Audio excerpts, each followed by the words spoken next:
Je pense qu'il y a de bonnes chances que nous ayons un accord avec le Hamas au cours de la semaine, possiblement la semaine prochaine, en ce qui concerne un grand nombre d'otages. Nous travaillons à la conclusion de cet accord en cours de discussion, selon les termes convenus. J'ai envoyé une équipe aux négociations avec des instructions claires et je pense que la conversation avec le président Trump peut certainement contribuer à ce résultat que nous espérons tous. Après pas loin de 700 jours de combats, de guerre, on se dirige donc vers un cessez-le-feu entre Israël et le Hamas. Arrêt des combats justement, retour des otages vivants ou morts, arrivée d'une aide humanitaire en nombre suffisant. Voilà ce que contient en gros le projet d'accord qui va sans doute être signé dans la semaine. En revanche, le gros du travail s'inscrit véritablement en pointillé. J'en parle avec mes invités. Bonjour Bertrand Besancenot. Bonjour. Vous êtes ancien ambassadeur au Qatar et en Arabie Saoudite. En face de vous, Michel Fayad. Bonjour Michel, vous êtes analyste géopolitique, enseignant en géopolitique du pétrole et du gaz à l'IFP. Et puis nous sommes en ligne avec Djilali Benchaman. Bonjour Djilali. Et je vous salue parce que vous étiez parmi nos premiers invités lors de la première de la saison. Je suis content de vous retrouver pour la dernière aussi. Vous êtes expert en stratégie géopolitique, directeur du cabinet SEOS Stratégie et Conseil. Si vous le voulez bien, messieurs, on va avancer un peu par cercle concentrique. Déjà, Gaza. Partons du principe, Bertrand Besancenot, que cet accord va se faire, qu'on va partir sur une 60aine de jours de cessez-le-feu, qui sera sans doute extrêmement tendu, avec des échanges d'otages d'un côté, de prisonniers de l'autre. Mais une fois que cette bande de Gaza va bien finir par s'ouvrir, notamment à la presse mondiale, et qu'on va découvrir l'ampleur des dégâts, de la catastrophe, comment vous analysez déjà un peu par avance ce qui nous attend ? Alors, on a quand même une certaine idée, malheureusement, de ce qui s'est passé à Gaza. Enfin, je pense que les opinions publiques un peu partout dans le monde ont quand même été très choquées par le carnage de Gaza. Et c'est sans doute un des éléments qui a amené le président Trump à vouloir terminer le conflit. Donc, ce que l'on va découvrir, on le connaît malheureusement déjà. Il y a, ce qui est important, c'est de savoir quelles sont les solutions. Alors, il y a les solutions à court terme et puis il y a des solutions à plus long terme. Je suppose que c'est ça. Oui, parce que c'est un champ de ruines qu'on va découvrir. Un champ de ruines géographique, il n'y a plus rien. Un champ de ruines politique aussi. Et un champ de ruines sociétal, au-delà même de la catastrophe humanitaire. Tout est à refaire. Oui, tout est à refaire. Alors, il y a en principe la proposition du président Trump de Riviera du Moyen-Orient, mais dont on ne parle plus beaucoup parce qu'elle est suffisamment farfelue pour qu'on n'ait pas à en parler plus longuement. Il y a également donc le plan arabe, qui est une initiative essentiellement égyptienne, mais dont on ne voit pas réellement le début de mise en œuvre. Donc il faut s'attendre à ce que ce soit plutôt les discussions qui vont avoir lieu maintenant entre Netanyahou et Trump, qui vont porter alors sur toute une série de sujets. Il y a la sortie de crise de Gaza, il y a naturellement également la question de l'annexion éventuelle de la Cisjordanie, il y a ensuite, la question la plus importante, c'est effectivement le futur État palestinien, c'est-à-dire, parce que c'est fortement lié naturellement à une reconnaissance par l'Arabie saoudite d'Israël, et ça va être la discussion, à mon avis, la plus sérieuse. Et puis, il y a bien sûr les pressions pour que la Syrie et le Liban reconnaissent Israël, et puis il y a l'éléphant dans le magasin, c'est-à-dire il y a un règlement ou non avec l'Iran. Bon, donc, ce sont les différents points qui, à mon avis, seront évoqués lors de l'entretien, des entretiens entre le président Trump et M. Netanyahou. Mais on peut revenir sur chacun de ces points, finalement. Oui, disons presque du moins compliqué au plus difficile, même si, effectivement, on est dans quelque chose d'extrêmement retors, je dirais. Pour revenir, Michel Fayad, à la bande de Gaza, pour commencer. Et oui, il y a son corollaire, forcément, du reste de l'État palestinien, qui est totalement putatif. Quand bien même vous auriez un cessez-le-feu, quand bien même Donald Trump serait ravi d'avoir son prix Nobel de la paix, il n'y a plus rien dans la bande de Gaza. Mais plus rien, j'entends, il n'y a plus de formation politique, il y a toute une société à reconstruire. Comment faire alors que personne ne se presse, en tout cas officiellement, pour aller au secours des Gazaouis ?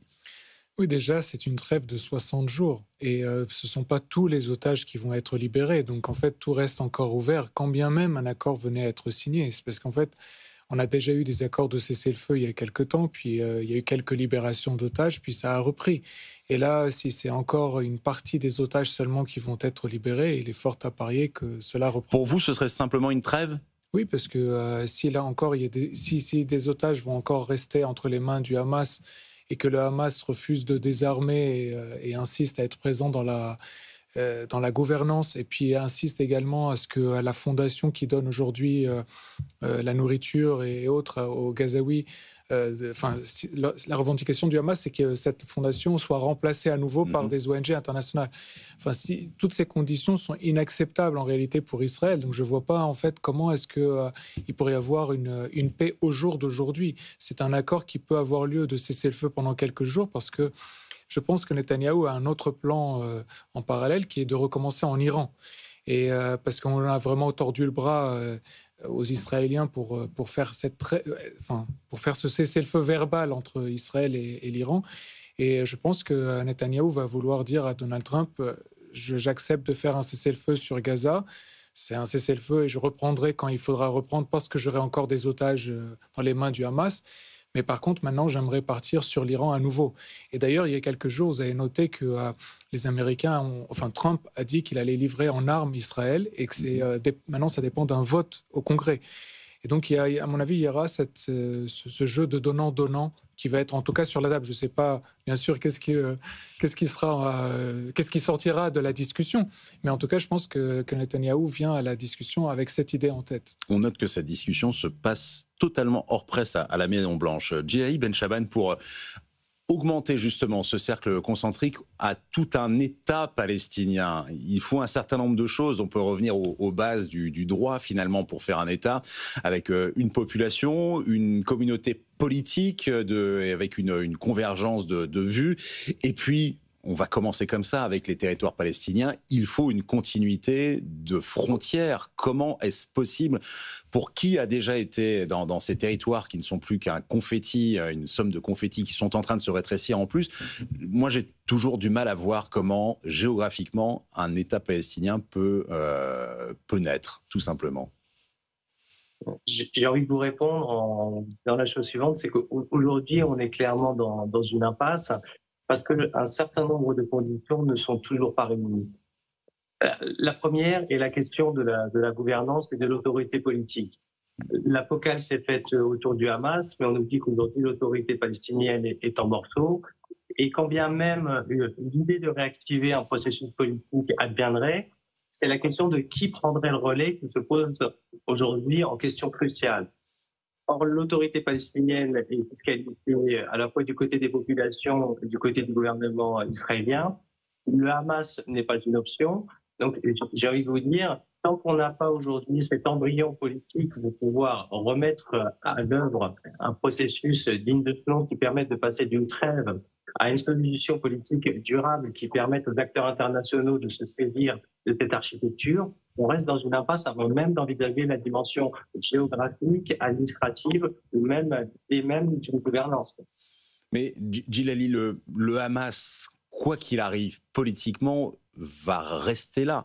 Encore une fois, quand on a un objectif de guerre qui est d'en terminer avec une idéologie, ça ne peut pas se produire. On peut en terminer avec les hommes, mais pas avec l'idéologie. Est-ce que l'idée de totalement mettre le Hamas, je dirais, hors de la vie politique, est-ce que c'est viable? Est-ce que d'ailleurs c'est sécure, je dirais même, puisque un groupe qui serait totalement terroriste sans sa branche politique et qui ferait craindre vraiment des menaces, notamment d'attentats sur la bande de Gaza, est-ce que ça n'est pas non plus, ça justement, dangereux?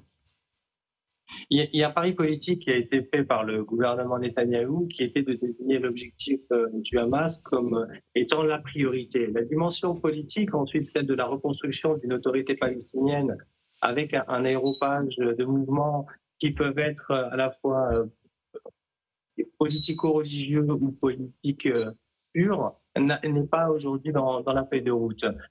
Je partage votre vue. Imaginez que le Hamas disparaisse totalement du champ politique me semble aujourd'hui irréaliste. Et on pourra voir réapparaître un Hamas 3.0 ou une organisation hybride qui émergera, mais en aucun cas l'idéologie ne s'effacera simplement sur le fait des opérations militaires. Bertrand Besancenot. Oui, je crois que tout le monde est d'accord sur le constat, c'est-à-dire le vide qui existe ou qui existera sur le plan politique. Simplement, il y a quand même un élément qu'on n'a pas pris en compte, ça va être le rôle des pays du Golfe. Parce qu'en réalité, dans cette affaire-là, ça va être une négociation entre les Israéliens, Trump et Mohammed Ben Salman, essentiellement. On sait très bien que le président Trump tient absolument à étendre, enfin ce qu'il appelle étendre les accords d'Abraham, c'est-à-dire obtenir une reconnaissance d'Israël par l'Arabie saoudite, et ceci à la fois parce qu'il se veut faiseur de paix, qu'il veut effectivement un prix Nobel de la paix, mais aussi pour des raisons essentielles, c'est qu'il souhaite se retirer militairement, partiellement du Moyen-Orient, en tout cas de Syrie et d'Irak, sans aucun doute, et que pour cela... Dans la région, pardon Bertrand Besancenot, c'est 50 000 soldats américains. Hein. Oui, absolument. Et que dans ces conditions, il souhaite pouvoir s'appuyer sur une coalition entre Israël et les pays du Golfe, ce qui signifie effectivement une reconnaissance par le chef de file des pays du Golfe, c'est-à-dire par l'Arabie saoudite. Simplement, les Saoudiens, après le carnage de Gaza et l'état des opinions publiques chez eux et dans le monde arabe, naturellement posent leurs conditions. Et donc, comme Mohammed Ben Salman a des points communs avec Trump, en ce sens qu'il a une relation transactionnelle avec les gens qu'il a en face, on voit bien les éléments d'une discussion. Et il a été très clair sur le fait que, naturellement, il n'y aurait pas de reconnaissance de l'État d'Israël par l'Arabie saoudite s'il n'y avait pas, en tout cas, un processus contraignant, concret, avec des étapes menant à la création d'un État palestinien. Et donc, à mon avis, c'est là où il va y avoir une discussion qui se fera à trois. Je ne sais pas ce que le gouvernement de M. Netanyahou peut accepter. Les Américains auront donc un rôle entre guillemets, de médiateur. Mais disons que les Israéliens tiennent beaucoup à cette reconnaissance par l'Arabie saoudite parce qu'elle entraînerait naturellement d'autres pays musulmans. Mais vous avez été précisément notre ambassadeur à Riyad et à Doha. Comment vous analysez le rapport de force entre ces États? Vous parlez des bases américaines, mais les intérêts sont très forts aussi. Le rapport de force entre les nouveaux dirigeants, qui sont des quadras, et Donald Trump, ou en tout cas avec les Américains, par rapport à ce qui se faisait avant. Alors, écoutez, le prince héritier saoudien avait mis, on peut le dire, tous ses œufs dans le panier de Trump lors du premier mandat. Simplement, il s'est rendu compte que la pression maximale sur l'Iran n'avait pas donné les résultats escomptés et que lorsqu'il y a eu des frappes sur les installations pétrolières de l'Aramco, le président Trump n'avait pas non plus réagi. Donc il y a quand même un doute sur la fiabilité ou en tout cas sur le fait que c'est une protection inconditionnelle. Alors maintenant, il y a eu la visite du président Trump il y a un peu plus d'un mois dans le Golfe, qui a été un vrai succès. Commercial en tout cas. Oui, en tout cas. Et simplement, moi, je le relativise en partie, parce que quand le président Trump parle de contrats entre 3 000 et 4 000 milliards de dollars, on sait que le PIB de l'Arabie saoudite fait à peine plus de 1 000 milliards. Bon, donc je veux dire, il y a aussi un effet d'annonce dont il faut tenir compte. Et puis deuxièmement, les Saoudiens sont des gens extrêmement pragmatiques. Donc, ils voudront savoir exactement ce qu'ils ont en retour. Et donc, là-dessus, il y a une négociation qui a déjà été engagée avec l'administration Biden, avec un accord de défense, une aide sur le plan nucléaire, sur les ventes d'armes, etc. Mais il y a, et c'est le point le plus difficile, naturellement, des concessions majeures faites par les Israéliens en faveur des Palestiniens. Et là-dessus, effectivement, tout dépendra de ce que le président Trump arrivera à imposer à Netanyahou ou à un successeur. Enfin, j'avoue, je n'en sais rien. En tout cas, ce qui est clair, c'est qu'il tient absolument à apparaître comme faiseur de paix, à avoir son prix Nobel de la paix, et il sait qu'il devra passer par un agrément de l'Arabie saoudite. Donc je pense que le rôle d'MBS sera essentiel. Michel Fayad, faiseur de paix ou défaiseur de guerre, Donald Trump. Et ensuite, il passe à autre chose, et il ne se retourne pas. Mais pendant ce temps-là, comment ça va se passer avec un Netanyahou qui tout de même veut continuer à remodeler le Moyen-Orient? Et là, je poursuis la politique des cercles concentriques et on arrive quasiment jusqu'à l'Iran. Vous aviez commencé à le dire tout à l'heure, ça n'est pas du tout terminé, c'est le feu. Mais toute cette région-là, comment va-t-elle, à votre avis, évoluer? J'allais presque oublier le Syrien qui commence à s'aligner un petit peu sur les uns et les autres. Et le Liban. Et le Liban. Oui, mais en fait, justement, c'est tout le jeu. Qui met le Hezbollah. Oui, mais tout le jeu est effectivement au niveau de l'Arabie saoudite. Qu'est-ce qui va se passer dans ce jeu entre l'Arabie et Israël? Soyons très pédagogues. L'Arabie saoudite vous la mettriez dans quel camp, si ce n'est celui de l'Arabie Saoudite aujourd'hui? Et quels sont ces liens avec les uns et avec les autres? L'Arabie Saoudite vraiment a son propre camp. Elle a toujours joué sa propre carte depuis toujours. En réalité, le lobby arabe existe depuis des années. Il a joué énormément en 73 lors de la guerre du Kippour. Il a joué en 82 lors de l'invasion israélienne du Liban. Il joue à nouveau aujourd'hui sa carte pleinement. L'Arabie Saoudite apparemment aurait deux propositions sur la table. Soit un État palestinien avec l'autorité palestinienne telle qu'elle est aujourd'hui, soit une administration directe de la part de l'Arabie Saoudite ou alors d'un des autres pays du Golfe. Temporaire, effectivement. Ça commence toujours comme ça. Oui, mais c'est vrai que c'est temporaire. Ça serait dans 2 temps. Il y aurait une tutelle dans un premier temps avec une administration directe de leur part et ensuite l'avènement d'une autorité palestinienne indépendante avec peut-être des partis qui auraient émergé. Et peut-être que cette idée-là plairait à Benjamin Netanyahou. Et à Donald Trump. C'est-à-dire qu'on réglerait ainsi la question du quel parti dirigerait l'autorité palestinienne aujourd'hui, puisqu'il n'y aurait pas du coup un parti qui dirigerait, ça serait un des pays du Golfe qui prendrait la main. Et de l'autre, on remettrait à plus tard donc la vraie solution. C'est ça qui plairait un peu à Benjamin Netanyahou. Par contre, d'un point de vue les accords d'Abraham, il est sûr qu'aujourd'hui, Joulani, le président syrien, va vouloir signer ces accords. Là, il est en train de faire monter, ses exigences pour essayer de négocier au mieux. Mais en réalité, il a besoin de cet accord parce qu'en échange, il aura la levée complète de toutes les sanctions dans le monde entier. Il aura l'accès, il a déjà commencé à l'avoir au SWIFT et à d'autres éléments financiers et instruments financiers dont il a besoin. L'accès à la Banque mondiale, au FMI, dont il a tellement besoin pour reconstruire. Donc, c'est sûr qu'il va signer. Mais on restera le problème du Golan. Quand même. Exactement. Et alors, aujourd'hui, toute la discussion est justement sur le Golan. Est-ce qu'il va renoncer ou est-ce qu'il ne va pas y renoncer? Vous le voyez comment, en quelques mots? Moi, je pense et c'est ce qui se dit aujourd'hui en Syrie et au Liban, qu'il serait capable de renoncer au Golan en échange justement du Liban, malheureusement. Ce qui voudrait dire qu'il négocierait le fait que, il prétendrait qu'il pourrait lui rentrer au Liban pour pacifier et contrôler le Hezbollah, voire désarmer le Hezbollah, et rentrerait au moins dans les régions du nord et de l'est du Liban, peut-être même plus s'il peut, avec un financement saoudien, émirati, qatari, turc, voire même américain. Et ça, c'est inacceptable pour les Libanais. Donc, et ça pourrait vraiment, si vous voulez, redonner une certaine popularité au Hezbollah, parce que l'armée libanaise est à moitié sunnite, il ne faut pas l'oublier.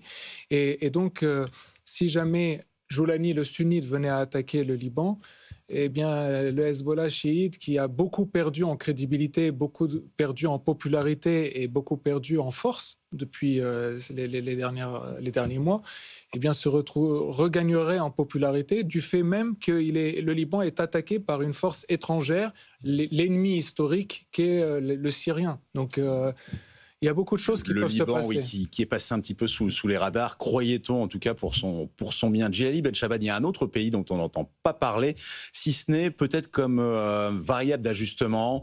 On laisserait ouvrir les frontières, il y aurait peut-être une autorité égyptienne également dans la bande de Gaza. Je parle effectivement des autorités du Caire. Le Sisi est totalement inaudible depuis quelques semaines. L'Égypte dans tout ça, qui a pourtant eu vraiment une grande partie depuis plus de 50 ans d'ailleurs dans cette région du monde, et notamment dans l'accueil ou pas des Palestiniens. Quelle est votre analyse de la situation en Égypte actuellement ? Je pense que l'Égypte n'est pas dans une situation évidente. Pourquoi? Parce que le jeu diplomatique s'est élargi depuis les accords d'Abraham. Les accords d'Abraham ont fait qu'un certain nombre d'acteurs, dont les Émirats, ont pris une place beaucoup plus importante dans le processus. L'Égypte traverse une situation sur le plan économique qui n'est pas évidente. Et le partenariat qui lie, sur le plan sécuritaire et militaire, les États-Unis et l'Égypte contraint plus l'Égypte et lui donne de marge de manœuvre. Et on se rend compte que même dans cette configuration qui consiste à amener à la table des négociations les acteurs du Hamas avec les représentants du gouvernement israélien. C'est le Qatar qui est à la manœuvre lourdement. L'Arabie saoudite, dans son plan, même si l'inspiration est égyptienne. L'Égypte n'est pas aujourd'hui en grande forme, si vous passez l'expression, pour pouvoir peser. Et elle se retrouve dans une situation où elle essaye de jouer sa partition, mais avec des marges de manœuvre qui restent relativement réduites. Oui, parce qu'on a parlé quand même de plan égyptien pour le jour d'après. Un plan égyptien, et c'est ça qui est un peu étrange, et ça rejoint un peu ce que vous disiez, un plan qui est porté par l'Arabie saoudite et par la France aussi, avec cette conférence pour Gaza qui devait avoir lieu à la mi-juin, qui évidemment a été bousculée par l'actualité israélo-iranienne, mais qui doit quand même avoir lieu. Oui, mais ce plan, comme vous le soulignez, égyptien, certes, d'inspiration, mais la question du financement de ce plan est totalement dépendante des États du Golfe. Donc finalement, si on tend le fil politique de l'Égypte, la question de sa réalisation, de sa mise en œuvre, échappe dans les faits à l'Égypte, qui n'a pas les moyens de poser cette architecture et qui dépend là encore du bon vouloir des États du Golfe et des desiderata et des amendements que souhaiteraient les États du Golfe à ce plan. Donc, dans les faits, l'Égypte porte cette initiative, mais n'a pas les moyens de pouvoir la mettre en œuvre véritablement. Bertrand Besancenot sur l'Égypte. Oui, alors totalement d'accord sur l'Égypte. Sa situation économique fait qu'aujourd'hui, elle est dépendante d'autres et qu'elle n'est pas en mesure de peser, si ce n'est à Gaza, où elle aura forcément un rôle pour la gestion, en tout cas dans un premier temps. Mais je voudrais revenir sur un mot sur le Hezbollah, parce que on l'a dit, tous les problèmes sont un peu liés. Et aujourd'hui, si on évoque la situation au Liban, d'autres pourraient le faire mieux que moi, mais il est un fait qu'aujourd'hui, à la fois les Américains, les pays du Golfe, et puis même nous, Français, nous disons tous un peu la même chose, c'est-à-dire que, bien sûr, tout le monde est prêt à se réengager, à favoriser la reconstruction du Liban, etc., mais à une condition, c'est le désarmement du Hezbollah. Bon. Et donc, effectivement, aujourd'hui, ce que l'on voit, le Hezbollah est très affaibli, il est dans une position difficile. En même temps, le président Aoun sait que s'il veut réellement reconstruire un Liban, il faudra bien entendu que la composante chiite soit là. Et pour le moment, ça veut dire ménager d'une certaine façon un peu le Hezbollah. Donc, si vous voulez, fait vraiment partie de la vie politique. On a parlé du Hamas politiquement dans la bande de Gaza. Le Hezbollah, c'est encore plus. Oui, bien entendu. Ça a été même la puissance dominante au Liban jusqu'à il n'y a pas très longtemps. Donc, si vous voulez, on est dans une situation qui est un peu compliquée, où il y a une pression très forte des Américains, des pays du Golfe et même de nous, Européens, et d'Israël, évidemment, pour que le Hezbollah soit désarmé. Mais cela étant, il a encore des moyens, il a encore une influence, même s'il n'a plus l'assistance qu'il recevait de l'Iran. Et donc, aujourd'hui, tout l'ensemble fera un paquet, si je peux dire, où on voit bien qu'il y a les Israéliens, le président Trump, les pays du Golfe qui sont les principaux acteurs en réalité dans cette affaire pour essayer de régler que ce soit la Syrie, le Liban ou naturellement la question de l'État palestinien. Michel Fayad, ce que je comprends en fait, c'est que l'État d'Israël, qui voulait depuis le 7 octobre 2023 se refaire une dissuasion, pas au sens nucléaire comme on l'entend en Occident, mais qui avait cette impression jusqu'à la veille du 7 octobre, que c'est un État qui était certes assiégé par des voisins hostiles, mais qui pouvait se défendre. Évidemment, il y a eu la brèche horrible et effrayante du 7 octobre, et depuis, il y a l'idée de se refaire cette dissuasion, c'est-à-dire réexpliquer à tout le monde que le shérif est en ville et qu'il est hors de question de se prendre à nouveau à Israël. Est-ce que de ce point de vue-là, les Israéliens ont réussi ? Ou alors, on a encore le Hezbollah, on a encore une menace peut-être syrienne, l'Iran évidemment, les Houthis, le Hamas, tout aussi affaibli qu'il soit. Je pense que le but d'Israël est effectivement de se montrer comme étant le shérif du Moyen-Orient, mais finalement, le shérif du Moyen-Orient, c'est Donald Trump. Et avant lui, même Joe Biden, parce que si en novembre dernier, Israël a fait le cessez-le-feu au Liban, justement, c'est parce que Joe Biden a refusé de livrer les armes à Israël pour poursuivre cette guerre. D'ailleurs, quand Netanyahou était venu pour annoncer le cessez-le-feu, il a dit « j'accepte le cessez-le-feu parce que je ne suis plus livré ». Donc il y a cet aspect-là. Puis là, la guerre qu'il y a eu contre l'Iran, les Israéliens souhaitaient poursuivre. Et si Netanyahou a cessé, c'est parce que Donald Trump a mis la pression. Donc le vrai shérif, c'est Donald Trump, et avant lui Joe Biden. Ce sont les États-Unis en réalité qui décident. Et les Arabes l'ont très bien compris. C'est pour ça que je disais tout à l'heure, il y a un lobby arabe extrêmement puissant et de plus en plus puissant, qui existe en réalité depuis très longtemps aux États-Unis, mais qui faisait beaucoup plus profil bas, disons, mais qui aujourd'hui n'hésite pas à se montrer. Et donc fait pression sur l'administration américaine à travers les contrats qui sont annoncés, même si je suis d'accord sur les chiffres, c'est ridicule. Oui, mais ça reste. Bien sûr. Et d'ailleurs, justement, ça reste tellement qu'il y a des personnes dans le Congrès et au Sénat américain qui vous disent « Israël nous coûte de l'argent ». Les pays du Golfe nous rapportent de l'argent. Ce qui n'est pas faux. Oui, mais du coup, il y a cet aspect-là.